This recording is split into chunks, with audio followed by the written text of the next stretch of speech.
सर्वांना नमस्कार. मी विकास मीना, जिल्हाधिकारी यवतमाळ. आपल्या सगळ्यांना माहिती आहे 1 मे पासून आपला जनगणनाचा पहिला फेज स्टार्ट होतोय आणि भारताची 16वी जनगणना स्टार्ट होत आहे.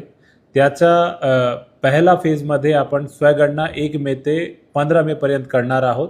त्यामध्ये महत्त्वाची आहे की हे जनगणना डिजिटल आहे. आपण आपला फोन मार्फत आपण या जनगणनामध्ये जितकी माहिती आहे ते भरू शकत आहेत आणि 1 मे ते 15 मेचे दरम्यान आपण स्वगणना पण करू शकत आहेत. यामध्ये आपला जो जनगणनाचा पोर्टल आहे se.census.gov.in या पोर्टलवर आपण आपला स्वतःचा फोन नंबर टाकून त्याच्यानंतर जे OTP आला त्यामार्फत आपण याचा ॲक्सेस करू शकत आहेत.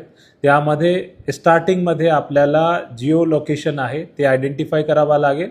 त्याच्यानंतर आपल्या कुटुंबाच्या माहिती संदर्भात 33 क्वेश्चन्स विचारला जाणार आहे. त्या क्वेश्चनची माहिती भरली.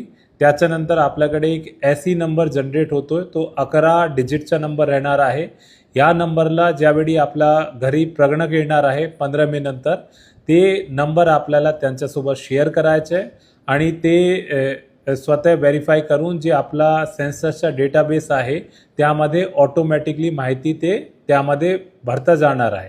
तो माझी सर्वांना विनंती आहे, हा जनगणनाचा जे मोहीम आहे त्यामध्ये तुम्ही आग्रहीने सहभागी व्हावा आणि जे सेल्फ इन्युमरेशन स्वगणनाचा जे दौर आहे 1 ते 15 मे पर्यंत यामध्ये जास्तीत जास्त सहभागी घ्यावी. धन्यवाद.